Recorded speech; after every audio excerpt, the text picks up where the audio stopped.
Good evening and welcome to today's meeting of the Commonwealth Club. You can find the Commonwealth Club on the internet at commonwealthclub.org. You can see the club's videos on YouTube and catch up with the club on Facebook and Twitter. I am Ladaris Cordell, a retired California Superior Court judge, and I'm the moderator for today's program. And I'm now pleased to introduce today's distinguished guest, Terry McAuliffe, Democratic former governor of Virginia and the author of the new book, Beyond Charlottesville, Taking a Stand Against White Nationalism. And if this is ever timely, hey, right. Mr. McAuliffe served as the 72nd governor of Virginia from 2014 to 2018, during which he was the 2016 and 2017 chair of the National Governors Association. And prior to serving as governor, Mr. McAuliffe was chairman of the Democratic National Committee from 2001 to 2005. As the governor of Virginia during the Unite the Right rally in Charlottesville, he recounts in his new book his experience in navigating the political extremism and tragedy of the murder of Heather Heyer and the death of 2 state troopers. The book takes an honest look at Virginia's long history of racism and the ways in which America continues to grapple with extremism and bigotry. To discuss all of this, please join me in welcoming Governor Terry McAuliffe to the Commonwealth Club. Welcome. Welcome, Governor. So first off, why did you write the book? Charlottesville was a seminal moment in our nation's history. It is what we hadn't seen in decades, where so many racists had come together in one place, neo-Nazis, white supremacists. I couldn't do it while I was governor because I was busy. But then after I left the governorship, I was traveling the country. I was actually thinking of running for president of the United States. And I went to 25 states. Everywhere I went, people asked me about Charlottesville. How did it happen? Where did these people come from? A lot of people thought they were Virginians. They were not. They came from 39 states and came in that day. They wanted to know about the monuments, the history of Virginia. And I think the truth had to be told. I talk about Virginia's history in the book. I talk about my history running for governor as a New Yorker running for governor of the Commonwealth of Virginia. John Lewis called me on Monday after I gave my speech on Saturday night and said, "Governor, you brought tears to my eyes."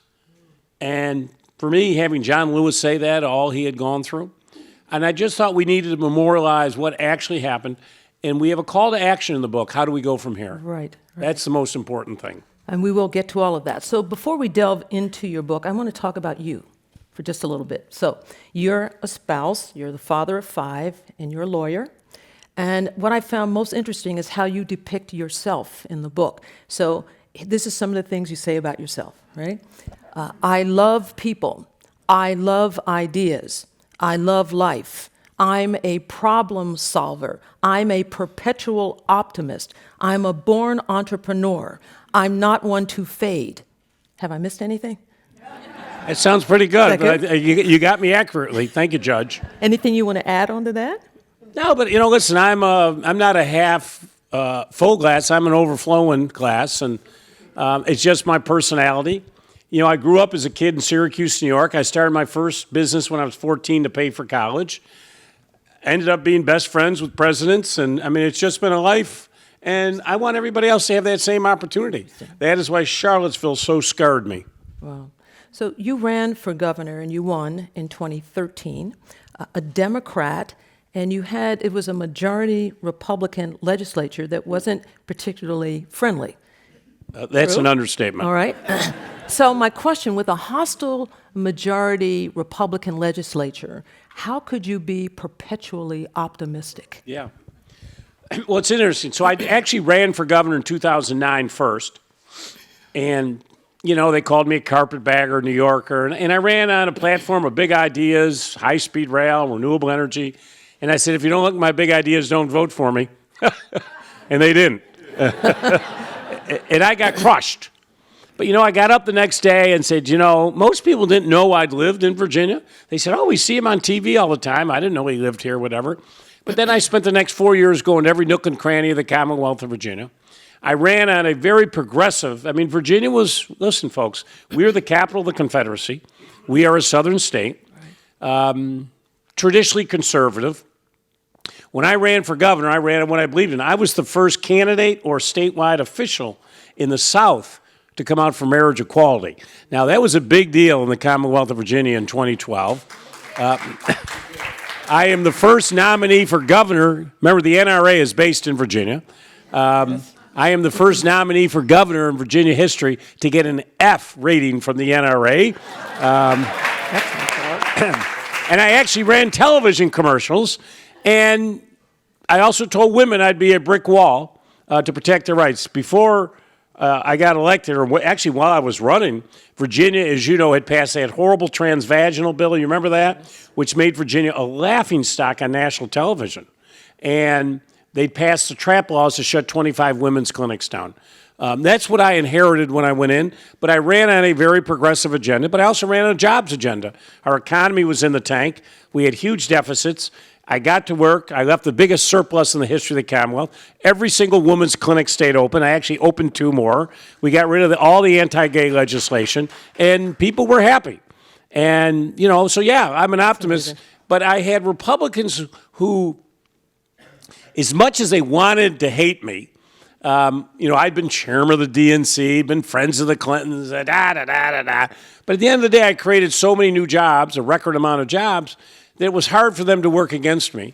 They didn't like me on my social agenda, but, you know, I ended up getting 70% of the governor's bills actually passed. That's amazing. Yeah. But weren't you sued by the legislature? Oh, was I ever sued? And so you write in your book, I was honored to be the first Virginia governor sued for contempt of court. I loved it.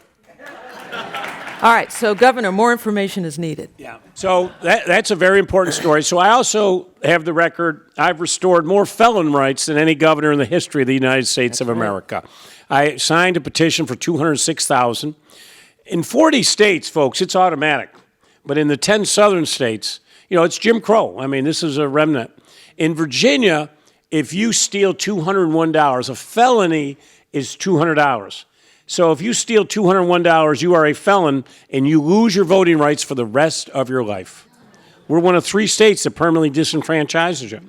It was done in 1901 by a senator by the name of Glass, stood in our Capitol, built by Jefferson, and said, quote, I'm doing this. He did a poll tax literacy test and disenfranchisement of felons. And he said, I'm doing this, quote, to eliminate the darky from being a political factor in Virginia. 114 years later, new sheriff in town. I said, I'm not going to tolerate this. So I did it to executive order. I could never pass it through my legislature. And it was the most joyous day of my life, and for all of these people. They've never been able to vote. I did it for a gentleman. He hadn't voted in 65 years. He was about to die. He wanted to vote. I gave him back dignity and self-respect. The Republicans immediately sued me, took me to the Virginia court, Supreme Court, which is appointed by the legislature, the people suing me, 2 states, South Carolina and Virginia. Now, I'm going to be very honest with you folks here. I went to Georgetown Law School. I actually had a scholarship. I ran 3 companies. I was a full-time day student. I never went to class. I'm not going to lie to you. You would not hire me. I'm sorry, Judge. You probably find this abhorrent. But I'm appalled. I graduated. I passed a bar, but I would never practice because, I mean, this, you know, I never went, whatever. Even I knew with my limited legal background that the Constitution of Virginia gave me this enumerated power. And so I felt good. The court was going to rule. It's not even a question. The court ruled against me because the Speaker and the Senate leader are the ones who sued me, who appointed them. And they said, we're not going to let him do this because, quote, no governor's done it before. Well, that's not a constitutional theory. Even I knew that with my little legal background. And they said he has to do it individually. Oh, I said, really? So I said to my staff, get all 206,000 petitions, about this high, take them out front of the Capitol. I'm going to sign every damn one myself, bring a box of pens. I'm going to sign, I don't care if it takes me a week, I will sign every one individual.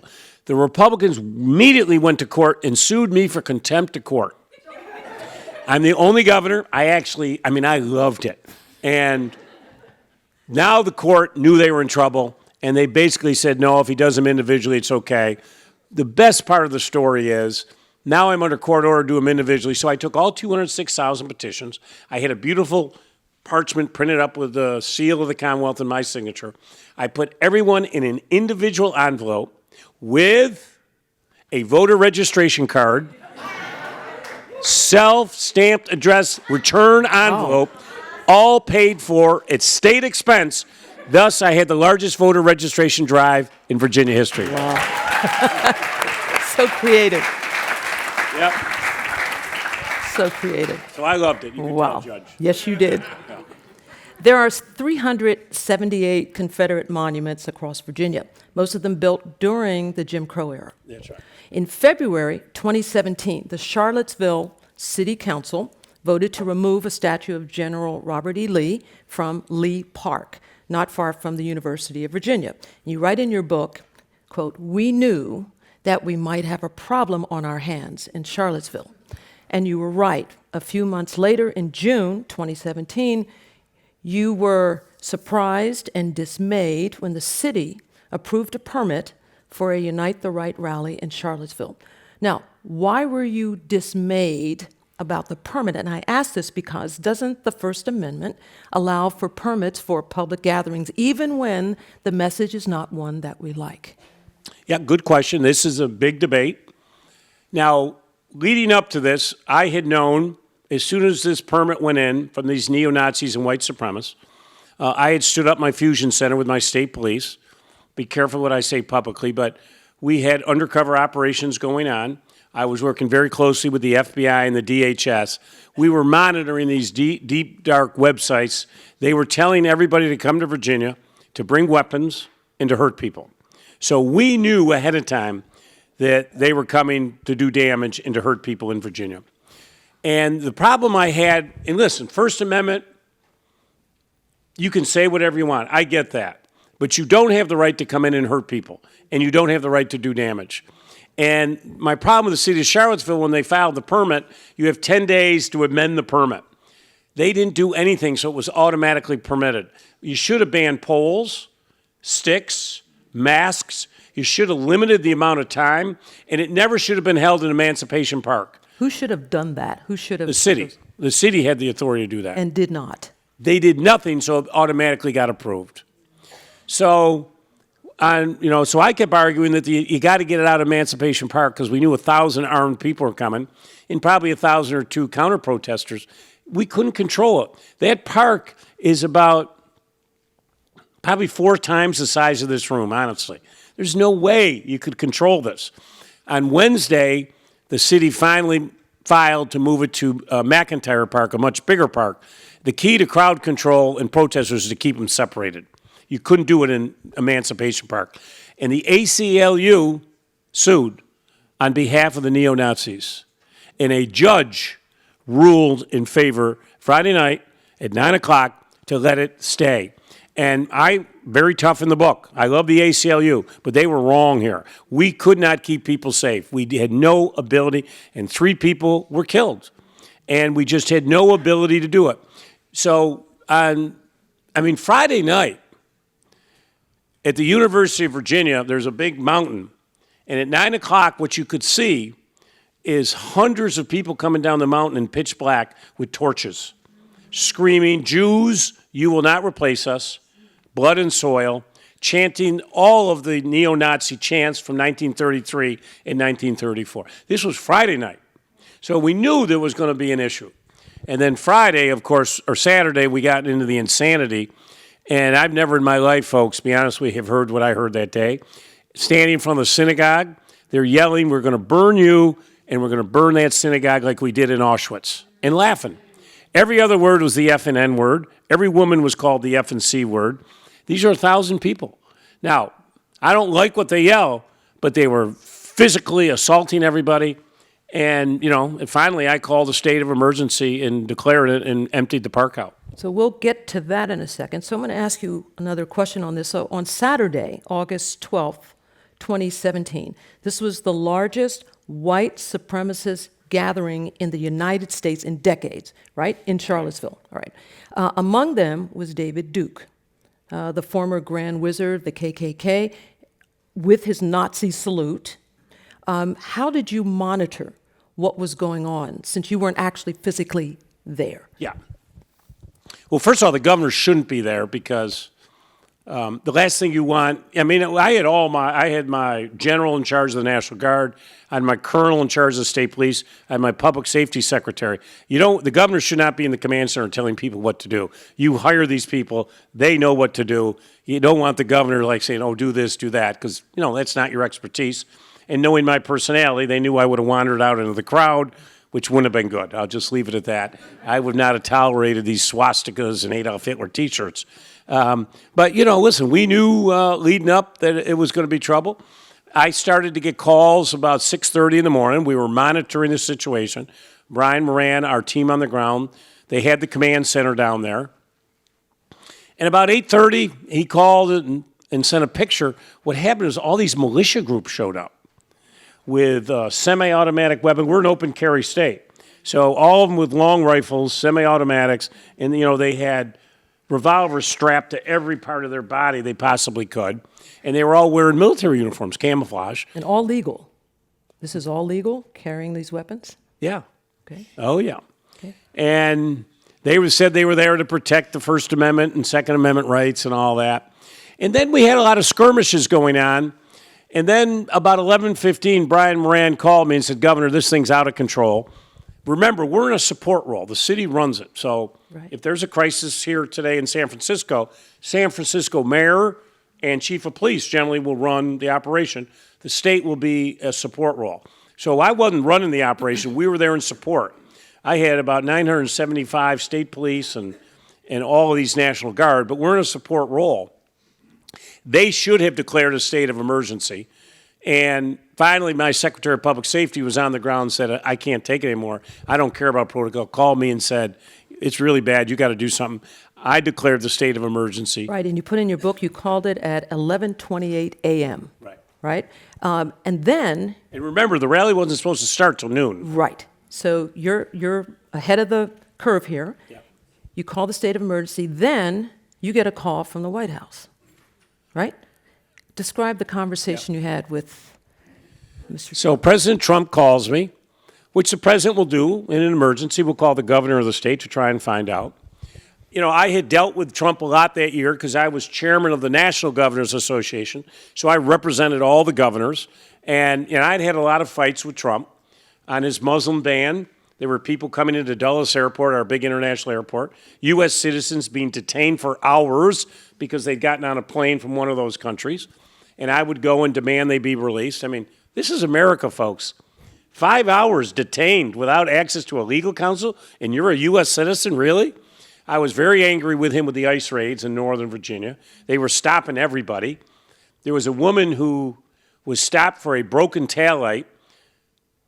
They started deportation hearings against her. I, as governor, I pardoned her. I took away the underlying crime, hoping that would stop it. It didn't. And there was a famous picture in the Washington Post of this woman being taken away in a van with her 2 children hanging onto the window as it pulled away. So I had a lot of fights with him. So when he called, I explained to him, I said, Mr. President, we got the thousands of these neo-Nazis, white supremacists, horrible people. This is bad for the country. I said, this is your opportunity, Mr. President. Bill Clinton had Oklahoma City, President Obama had Charleston and Sandy Hook, President Bush had 9/11. We were looking to the leader of our country to say, no, this stuff will not be tolerated. And so we talked 15, 20 minutes, and I told the president, you got to stop your hate speech. This is really hurting the country. And I foolishly said, you're hurting my economy in Northern Virginia. Then he went off on a 10-minute how great the economy was, great, you know the deal. But I said, no, Mr. President. He said, at the end, Terry, you and I got to work together on this hate stuff. I said, great. I felt pretty good. Hung up the phone for his press conference to go first. I'd go after him. Half an hour went by, hour went by, hour and a half went by, 2 hours went by. I'm thinking, what happened to his press conference? And you know what happened. Bannon or Miller or whatever, the White House got a hold of him and said, no, Mr. President, you will not mention the word neo-Nazi or white supremacist, and you will not condemn them. And then he came out. And he did his press conference, if you all remember, and he said there were good people on both sides.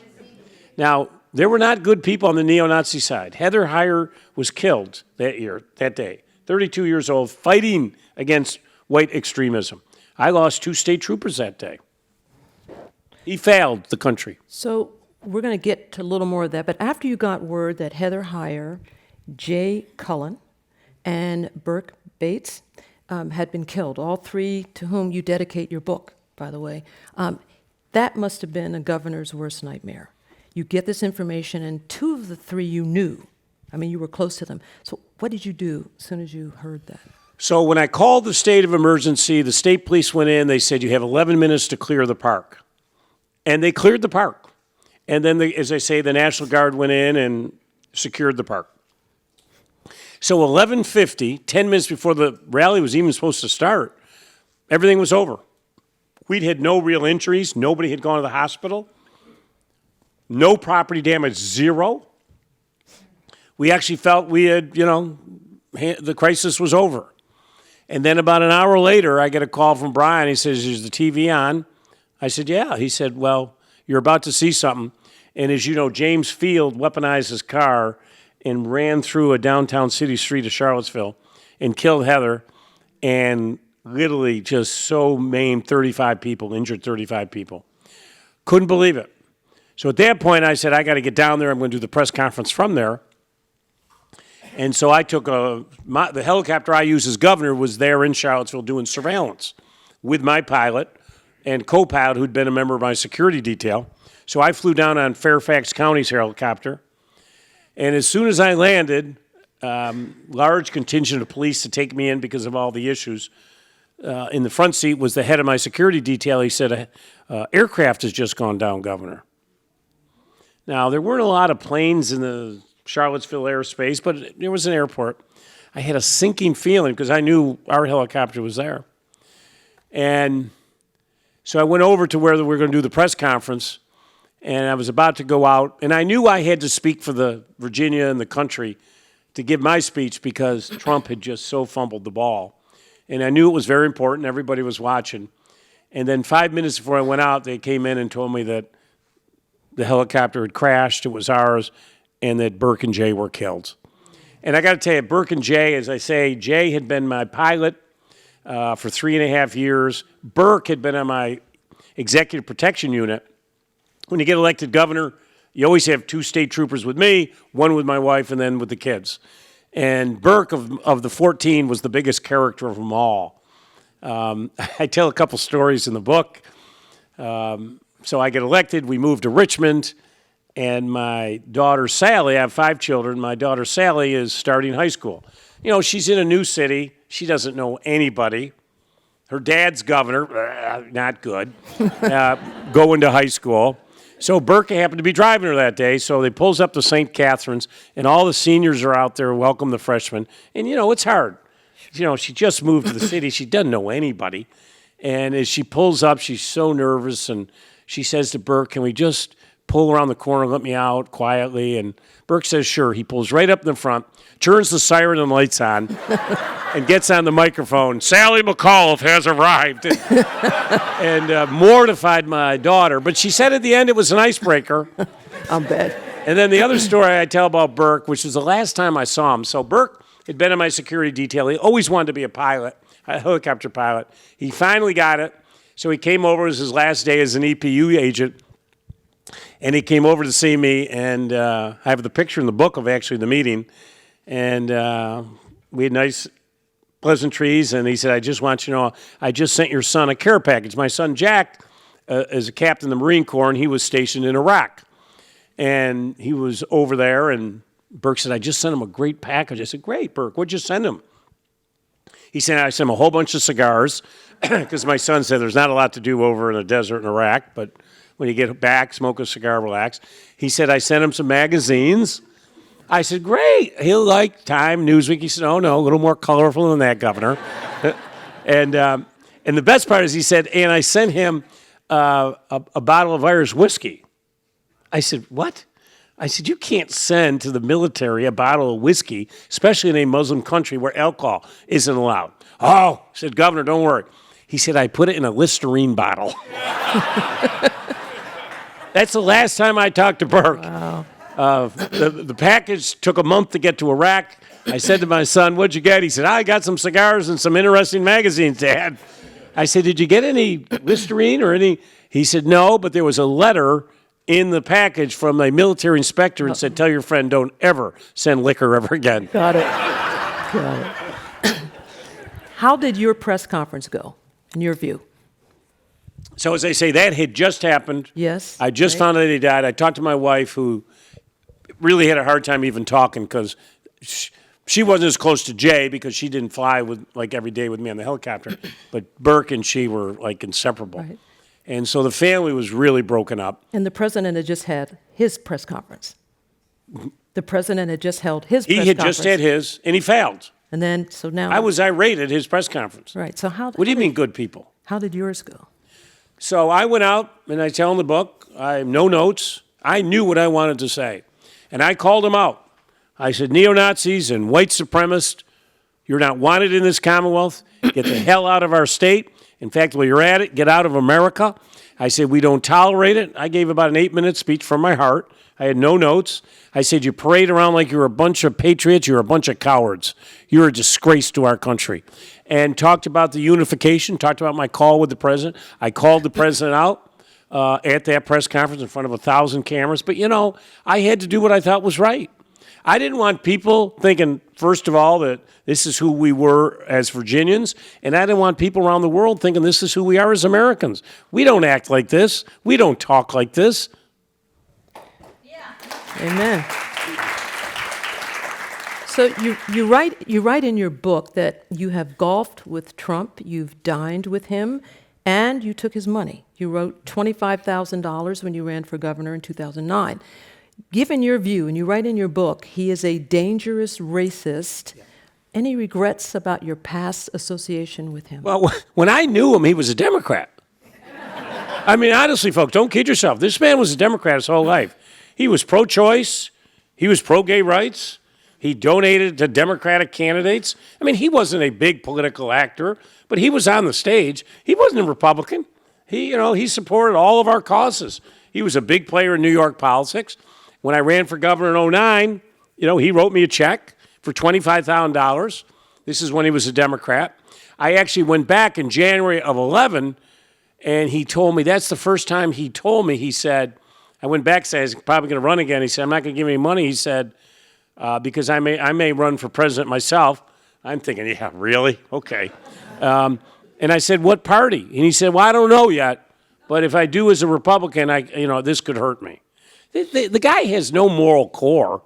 I mean, but back then, no offense, Judge, the idea that this man was going to be president, I mean, whatever, don't get me started.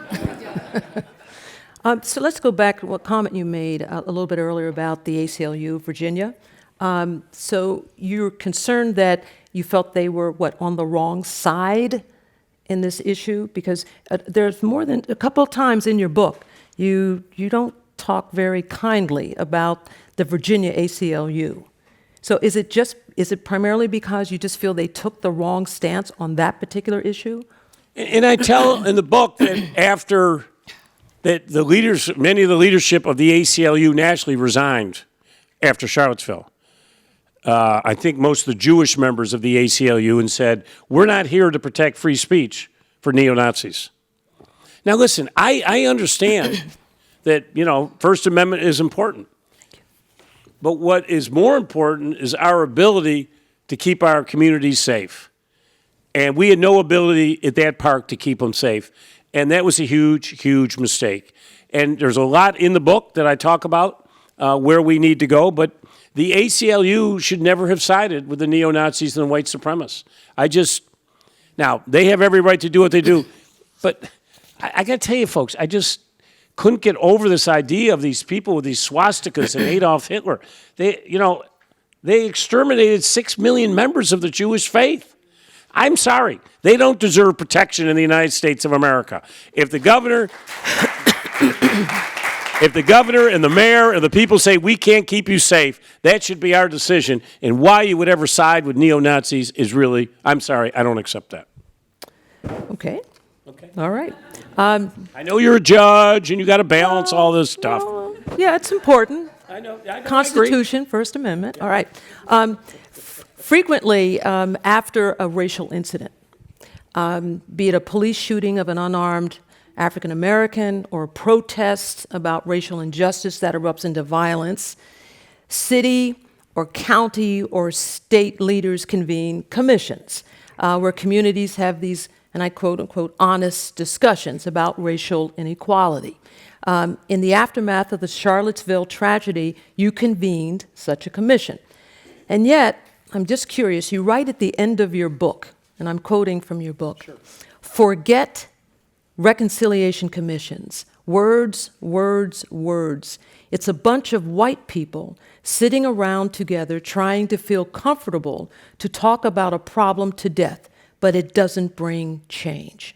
So why did you create a commission when it appears you don't believe in them? And if these commissions won't work to end racial divisiveness, what will?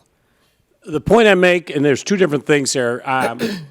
The first point is, of course, I had to put this diversity commission together to make recommendations for me to take action. Like, we've got to do a better job in K-6. We got to start early on teaching racial diversity and how one deals with one another. The point in the later part of the book, and listen, as bad as Charlottesville was, the one benefit, I think for far too long, people felt that racism had been dealt with in our country and it wasn't an issue anymore. This is a topic that white people, in fairness, don't like to talk about, racial issues. Charlottesville ripped that scab off. And we realized that, yeah, this is as prevalent as it's ever been.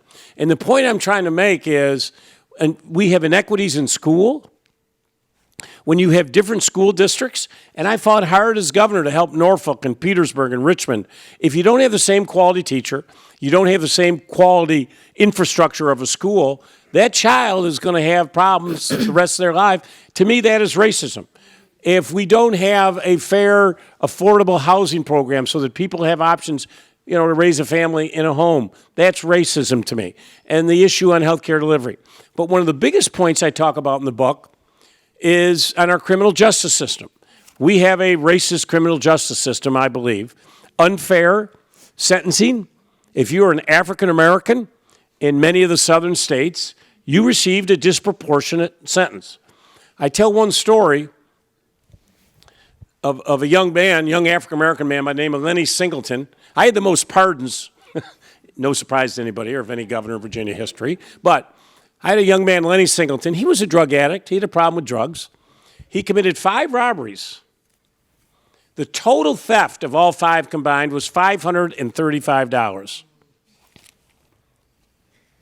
Nobody was ever injured in the 5 robberies. So for $535, I'm not going to ask you because you've read the book, but I'll ask you, ma'am, for $535, what do you think his sentence was in Virginia?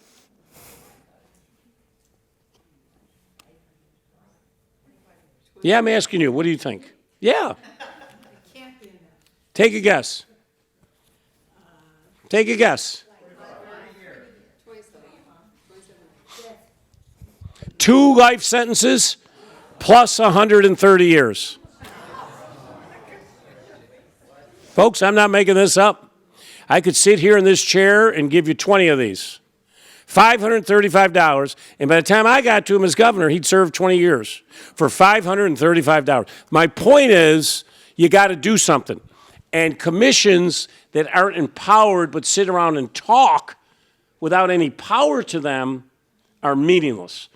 What the commission I put together had teeth to it. So, you know, some of them are good, but my point was a lot of people like to sit around and chat and, you know, talk about race issues, and then they feel good and they go home and have a little Chablis and everybody's happy. I'm just telling you that we got to move on. How did yours have teeth? What kind of teeth in your commission? Well, because of the report to the governor, I, as the governor, had the teeth because I enacted the reforms and put them in place. All depends how it was set up. Got it. We are receiving questions from the audience, which is great, so I'm going to kind of mix them in. What did working with a Republican legislature teach you about divided government? What was good and what was bad? So when I got elected, there were only 32 Democrats out of 100 in my House of Delegates. You know, they worked with me on economic development stuff. They worked with me on education. But I had real battles on social issues, which I was able to stop them. My biggest fight with them was Medicaid expansion. You know, I wanted to do Medicaid expansion. By doing Medicaid expansion, we would help 400,000 people get health coverage. $2.2 billion would come back into our state. I'd create 35,000 new jobs. And the Republicans, when I got elected, the speaker told me at my inauguration, you will never get it as long as you're governor and as long as I'm speaker. You will never get it. I will never give you a vote. Now think about this for a second. 400,000, you've already paid for it. And I used to say, whether you like Barack Obama, it doesn't matter. It's the law of the land. 400,000 people we've paid to get health care, and they won't give it to it because it was Obamacare. And I used to have, you know, Republicans come over to my office and say, you know, Governor, I'd vote for it tomorrow because I have a mental health crisis in my rural community. I have an opiate crisis. But if I do, I will lose my Tea Party primary. And they were not willing to risk a job, folks, that paid $17,000 a year to get 400,000 people. That is wrong, what is wrong with these gerrymandered districts in this country. That's why we need independent commissions to draw lines, because all they're there for is self-preservation. You know, I came from a business background. I started 30 companies. I was an entrepreneur my whole life. I mean, really? I'm going to sit here for 17 grand and do nothing? It just was so abhorrent to me. And so that was very bothersome to me. And they used to horrible anti-women gay legislation. I stopped all that. I vetoed all that stuff. I had the most vetoes of any governor, as you can imagine. But I remember, I won't mention his name, but you'll all know who I'm probably talking about. I came out here, one of your biggest companies here was looking to do a big investment, $1.6 billion, data centers. And I came out and met with the CEO. I love to eat apples. And I came out and met with, and the first question I got asked was, Governor, why do you have an HB2 bill, which is the anti-gay legislation? Why do you have an HB2 bill in your state? And I said, well, listen, the guy who introduced it is literally a lunatic. He's a right-wing fanatic, and they can't override my veto. But the point is, he asked me the question. Now, they could go to 49 other states. They don't have to come to Virginia. I went back to my Republicans in my legislature and said, you know, you guys think this is cute, but you're killing our ability to grow our economy and bring a new 21st century. And after that, folks, I'm very proud that none of that anti-legislation, anti-women, anti-gay got introduced again. We changed the Commonwealth of Virginia, which was great. Wow. Another question. After Virginia Beach and now Dayton and El Paso, is there any movement on a red flag law or extreme risk protection order law in Virginia? Where is gun control policy headed in Virginia? Great. So every year I introduced background checks, assault weapon ban, magazine, limit the magazine capacity, and gun show loophole shutdown. Every year I introduced it. I introduced, I think, 26 gun bills. Every year, 6:30 in the morning in a Republican subcommittee, they would be killed with no recorded vote. We just had Virginia Beach. 12 people were killed. The governor, Democratic Governor Ralph Northam, called everyone back for special session. The Republicans came back. They convened at noon, and they adjourned 90 minutes later without hearing one single bill. The NRA, which is based in Virginia, has bought and paid for every one of these Republican legislators. They just won't do anything. And 94% of Americans are for universal background checks. I mean, the gun show loophole, I don't know if anyone here has been to a gun show. I did as governor. They're gigantic circus tents with hundreds and hundreds of vendors with signs that say, we don't do background checks, with tables, anything you want. And people come in and purchase these guns. So the good news is our House and Senate are up this year. We need one seat in both. If the election were held today, we would win both chambers. And by January, our session next year, we will be the first state. We will be out with all of this stuff. It will pass, and the governor will sign it. Now, nationally, it's the same thing in the Senate. And I didn't like Trump's speech the other day. I thought the president should come out, look at the camera, and say, first of all, I'm sorry. My hate speech and my rhetoric have caused divisions in this country, and I'm not going to do that anymore. That would have been a game changer for Trump and for the country. That would have been what leaders do. Second, I would have said, I'm calling Mitch McConnell today. I'm calling him back into session. The House passed universal background checks 161 days ago. I want to vote this week. That's what should have happened. But the NRA has a stronghold on them. Listen, I'm not going to make tonight too political. We got to beat Trump. We got to knock off Trump. We got to win the Senate, and then we can get all of this done. All right. So we are going to get very political right now because I've got a whole series of political questions here from the audience. I was being a little facetious. All right. So let's see. There's one here. Yes, we'll start with this one. Is there a strategy you could recommend for Democrats to win back the U.S. Senate? What's the strategy? Yeah, I'm the ultimate optimist. It's a hard map for us. So we've got Alabama we've got to protect. If we don't win Alabama, then we got to pick up 4. Unfortunately, some of our best candidates for the Senate are running for president. And, I ultimately made the decision I got to do what I think's, I decided not to run for president. Well, I joined 25 and come back and help Virginia because we had issues in Virginia, and I had to come back and do that. I'm hoping that some of these presidential candidates who are at 0% will go back home. But we have an opportunity in Texas and Colorado and Montana. We could do this. And listen, we're going to beat Trump. I mean, I just don't say. I've been doing this a long time. I got to tell you, we lost 3 states, Michigan, Wisconsin, Pennsylvania, by 77,000 votes combined. And 92 million people did not vote in 2016. And they woke up the next day and said, holy cow, how did this happen? It happened because people didn't vote. And what happened after that? People got energized all over the country. Meetups were on every street corners. The first test was Virginia in 2017, our legislature. Biggest pickup in 144 years. 18, we win the House. We net 7 new governors. We pick up 8 new state legislative chambers. My point is, it's not 92 million, but is it 10 or 20 or 30% who didn't vote in 16 of that 92 million? They are going to come out. Now, our party's been known to be a circular firing squad. We can screw this up, but it's highly unlikely. And if we can have a great turnout with Trump, then we can win the Senate back. The damage, though, speaking frankly, I'm the ultimate optimist, but the damage he's done to the federal judiciary will take generations to change. I hate to say that. It's true. It's true. The current governor of Virginia is Ralph Northam. He's a Democrat. His term is up in 2022. Will you run for governor again in 2022? Well, that's the rumor. Listen, I'm back helping in 19. I don't know what I'm going to do yet, but I loved being governor. I think it's the greatest job in the world because I love to use executive authority to help people. I wasn't scared of being sued, and, as I say, I leaned in on every issue, and I loved it every single day. I'm very proud. When I took office, we were red. When I left office, we were blue. We were a Democratic state. We're the only southern state that went for Hillary in 2016.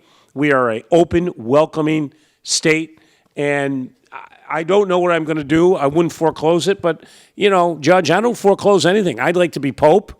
I'd like to be Tom Brady's backup quarterback. I mean, there are a lot of things I'd like to do in life. I'd like to be a judge. That ain't going to happen, but. Well, I have another question then following up. Why aren't you running for president? You have my vote. Someone vote. Thank you listen, I was going to run. I'll be very honest with you. I spent all last year campaigning for House, Senate, for governors. I thought the message of a Southern Democrat who inherited a huge deficit, left a big surplus, created a record amount of jobs, socially progressive, was a pretty good message. But there were 25 people running, and Joe Biden I'd known forever. I always thought that Biden wasn't going to run, was my personal calculus.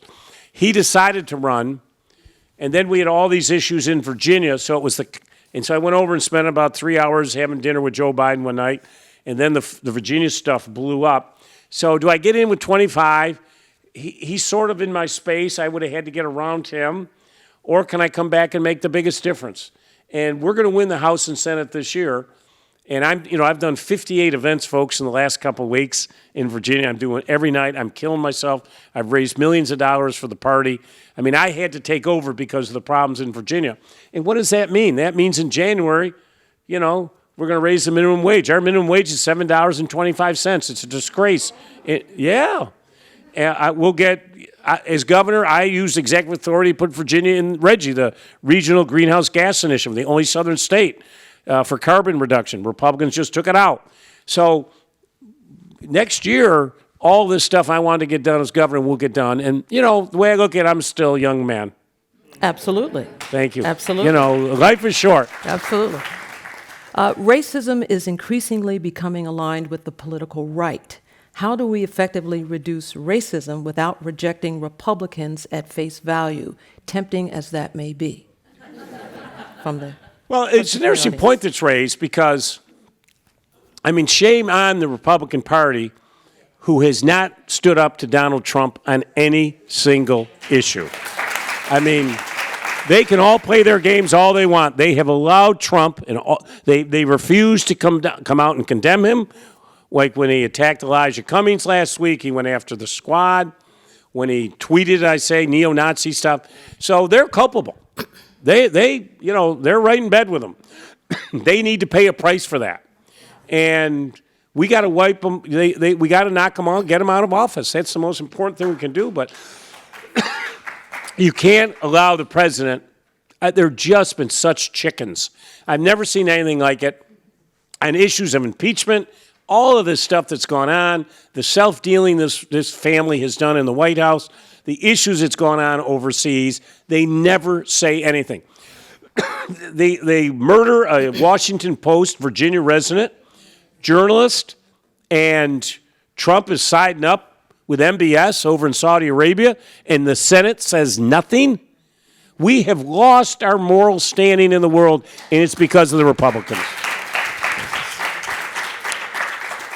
So which Democratic presidential candidate, there are 20, 21, do you believe can best heal the divisions in our country? Have you endorsed one, and if so, who? And if not, will you endorse one? Well, I'm not going to be a chicken on you here, but I am a CNN commentator now. I don't know if you see me on TV. All the time. CNN actually pays me to talk. Don't tell CNN. I would have paid them to talk, but whatever. We'll leave that for here and there. Well, listen, here's where we are. You've got Joe Biden leading the pack, Elizabeth Warren right underneath, Bernie underneath there, probably Kamala, and then Pete underneath there. Biden is viewed as the one who has the best chance of beating Donald Trump. There was a poll in Ohio the other day. He's beaten Trump by 8 in Ohio. He's beaten him in North Carolina. He's beaten him in Georgia. He's beaten him in Texas. But that can change. I thought Elizabeth Warren had a very good debate. I think both of her debates have been very good. I think Biden had a weak first debate. I think he did better in the second debate.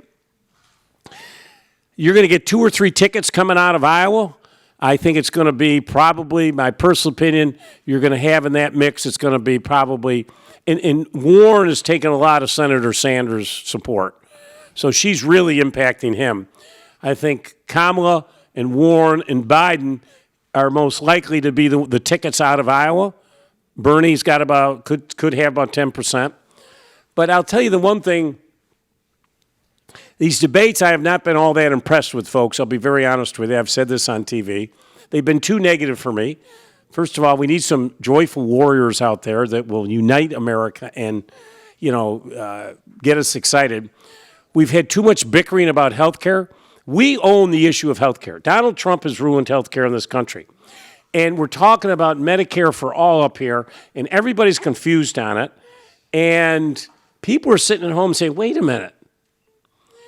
What are you doing about my prescription drug costs? Tell me, I'm a family of 4 sitting home.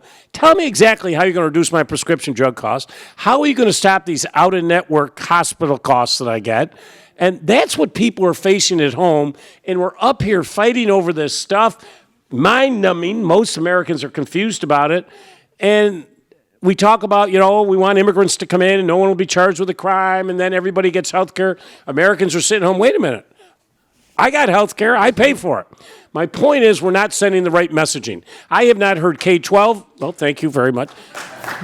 I have not heard K-12 discussed. I have not heard infrastructure discussed. I have not heard about cybersecurity. I have not heard about workforce development. And I have not heard a question about world global affairs today. So my point is, don't let these moderators set you up into this, clash that we're all fighting, this death march we're on. Start talking about issues that people care about. Yeah. It's interesting. I mean, I don't even call them debates. I mean, that's not a debate. These are forums. I understand that. So are you saying a message to the candidates that they need to step up and, take charge of these forums? Yes. It was a big story in the Washington Post the other day. I was the lead paragraph. It's basically exactly what I said. And be more joyful because, they all look like lemon suckers. I mean, people want to be motivated. And, we got Trump. And then the idea that they attacked Biden on Barack Obama's policies. I mean, really? This guy was a great president. He has a 95% approval rating, and you're attacking Biden on Barack Obama's policies. That has to be one of the dumbest things I have ever heard. I'll be honest with you. What is the possibility that President Trump could crash and burn the Republican Party by 2021's White House exit? By last part? By his exit, assuming he exits in 2021. Do you think he could crash and burn the Republican Party before he even exits? Or has he already done it? Yeah, I do. I think, some people actually say that if he loses, he won't leave. That's not going to happen. I mean, I'll be right there with the rest of us. Whatever, I don't want to get there, but that'll get me in trouble. But I think what happened with El Paso and what you just saw in Dayton, what you saw here in Gilroy, the public is really shifting now. They really are demanding action.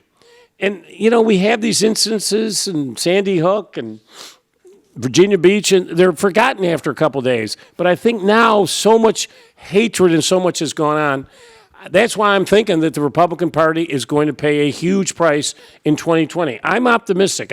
We're really going to win the White House, but I think we got a shot at doing the Senate, and that's what we need to do. But, folks, you got to vote. I know you all vote here, but that 92 million people didn't think that the election mattered and had, 78,000 come out in those 3 states. We wouldn't have the crisis on the Supreme Court we have today. We wouldn't have all of this insanity. 78,000 votes. And it's just mind-boggling to me that people don't think they need to vote. And we need to all positively energize and go to these states that matter. But listen, I think Trump can permanently destroy the Republican Party. We just got to get power. And then I'll be honest with you, I'm a tough Democrat. And when we get power, we got to use power. And too many of our Democrats forget it. When I had power, God dang, I used it. And I loved it. And I help people every single day. But, let's get smart about this stuff. Think of Mitch McConnell. He did not have a hearing on Merrick Garland for a year and a half. Think of that. He won't call the bill up for universal background checks. We got to get tough. They're tough on the other side. Right. We got to get tougher. You punch me, I'm going to punch you back twice as hard. Uh-oh. I'm sorry. Just, I'm Irish. It ain't about me. It's about the people I'm fighting for. Do you worry about Russian meddling in the upcoming election? No question. It's going on. I can tell you it's going on every single day. Everybody has said it. The head of the FBI, the CIA, that they're as active as they've ever been. They're trying to sow hate and division out there. They're really promoting all of this stuff with the white supremacy, trying to divide the Democratic Party. We have voter suppression goes on all over the country. I talked to Stacey Abrams yesterday, and, remember, she had 50,000 African Americans disenfranchised a couple weeks before the election. Right. This has gone on, case in point. You want an absentee ballot in Virginia? There's just 13 questions you got to fill out and all this stuff. They make it hard for people to vote. We've got to stop the voter suppression, voter disenfranchisement that goes on in this country. Since we have a Thank you, thank you. Since we have a president doing nothing about racism, what can we do? What should we do?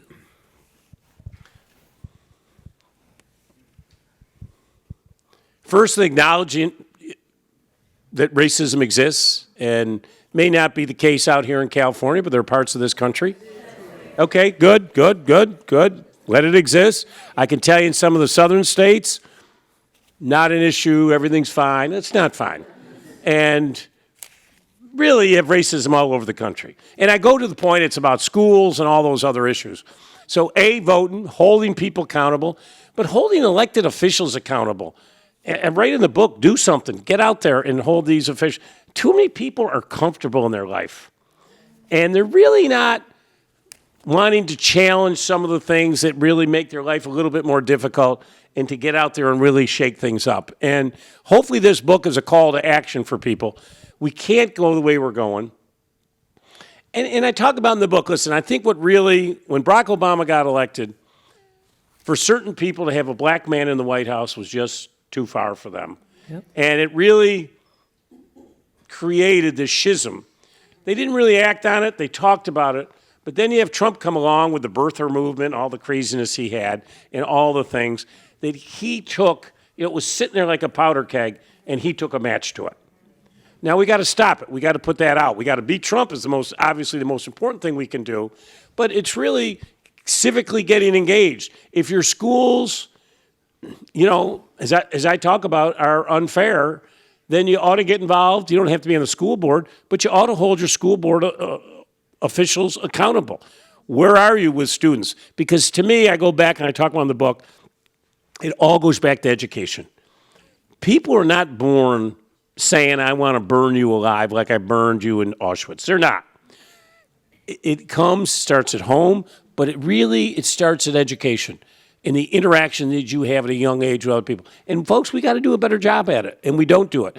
Schools don't do anything. We're doing it now in Virginia, but schools generally between K and 6 don't do anything about talking how to respect and diversity with one another. How could the federal government then work with school districts to promote this K through 12 civic education? What should we ought to federal make government- mandatory. We ought to fund it. We ought to make it mandatory to have honest conversations. To begin the discussion, no matter whom you pray to or whom you love or the color of your skin. That doesn't happen. I didn't have it as a kid growing up. Did you in your school? No way. I mean, most people didn't. But it ought to be, it's important to me as math or English or history or anything else. Begin that discussion and break down the barriers, because our country today is really torn apart. And I blame Trump for it. And we just got to put it back together. We can't let Trump hold us down. Can you speak about the work being done on affordable housing in Charlottesville? We are here tonight in a city overwhelmed by gentrification. And in Virginia, they're doing incredible grassroots level work to address how white supremacy seeps into the community at the economic level. Yeah, affordable housing is, and we have, you're like the center point here in San Francisco and Valley. in Los Angeles. I mean, California, I have the same thing in Northern Virginia. You know, you have to move an hour and a half away to be able to work in, you know, close to Northern Virginia, and it's really hard.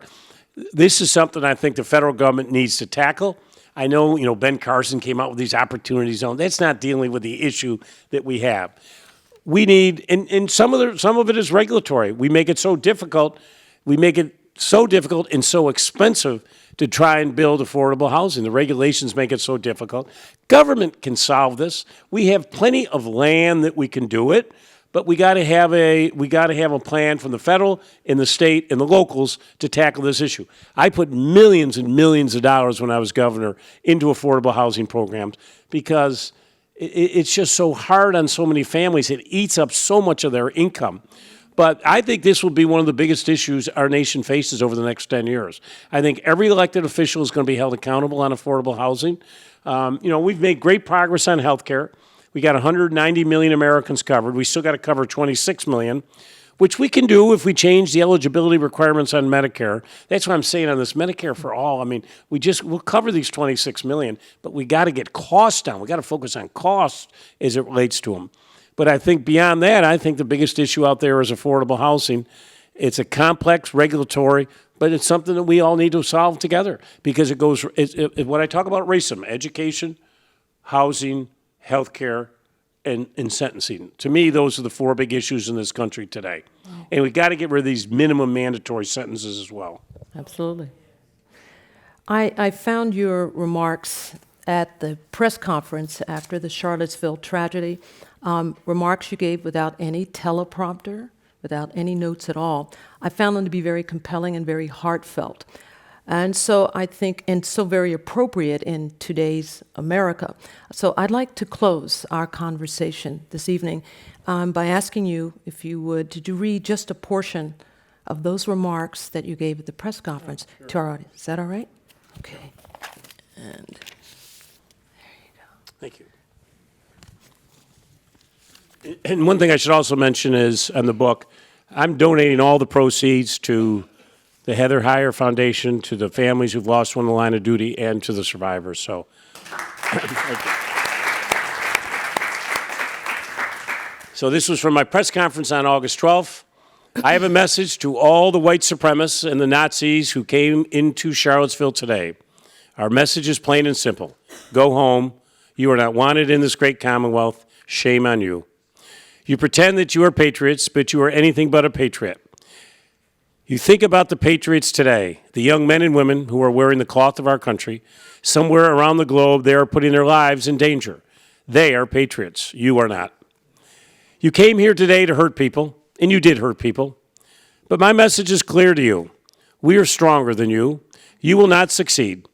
There is no place for you here. There is no place for you here in America. We work here today to bring people together, to unify folks.